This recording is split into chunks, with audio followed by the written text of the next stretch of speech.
Hi, I'm Mary Kopczynski, the CEO of Regulator. Welcome to this week's regulatory roundup. This week, there were 1,857 alerts from 381 unique U.S. regulators. There were 538 financial alerts, 466 coronavirus alerts, 25 FinTech alerts, 10 of which were critical, and 9 cannabis alerts. The regulator of the week is the National Institute of Standards and Technology, or NIST. First, you should take a look at their recent post about 2021 and what's ahead in privacy and cybersecurity at NIST, because that's sort of the starting point for standards of care around these two topics. The open meeting of their Information Security and Privacy Advisory Board is meeting on March 4th, so don't miss that either. They also provided a tool to help defend against state-sponsored hackers, and they dropped a proposed draft of a cybersecurity practice guide for 5G networks. The topic of the week is McKinsey and opioids. I know it's not officially financial services, but for the last few months, I've been amazed at the fines going around related to the opioid crisis.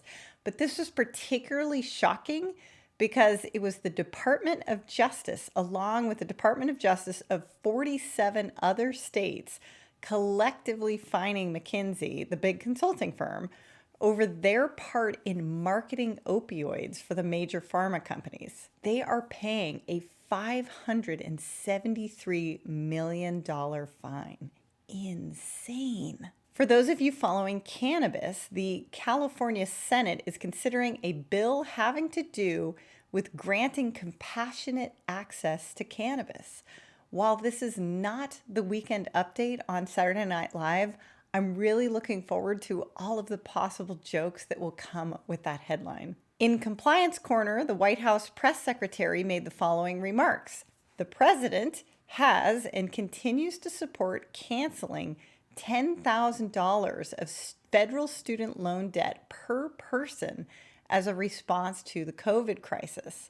He's calling on Congress to draft the proposal. The SBA and Treasury announced another interim final rule about PPP 1 and 2. I can hardly keep track of all these changes, and I feel a little bit sorry for the banks who have to manage these programs. Obviously not as sorry as I do for many of the struggling businesses, but these are not super clear guidelines. FINRA has changed trace protocols for spec pools in the mortgage market space. That is extremely specific, but those of you who I know are dealing with it will appreciate knowing that the alert is there. The SEC is adopting changes to its EDGAR filing system, which impacts pretty much any publicly traded company and is allowing for remote online notarizations and electronic signatures. For those of you following crypto, the CME is launching a new futures market for Ether. For those of you following cyber, the New York State Department of Financial Services announced a framework for cyber insurance risk. The framework outlines industry best practices for New York regulated property and casualty insurers that write cyber insurance policies. The OCC is announcing another round of virtual innovation office hours. If you are a RegTech or a FinTech company, I highly recommend you make an appointment. I did it last year, and it's actually really cool. And finally, the FTC has been busy. They released new data for 2020 about how many fraud reports they got, which was 2.2 million complaints.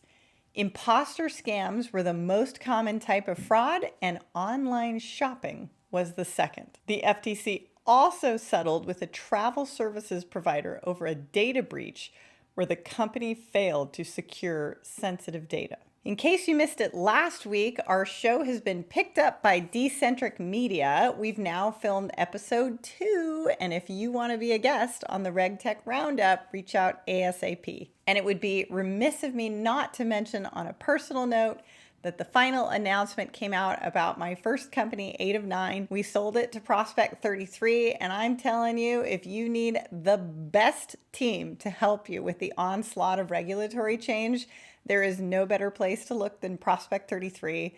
I mean, first of all, I'm there.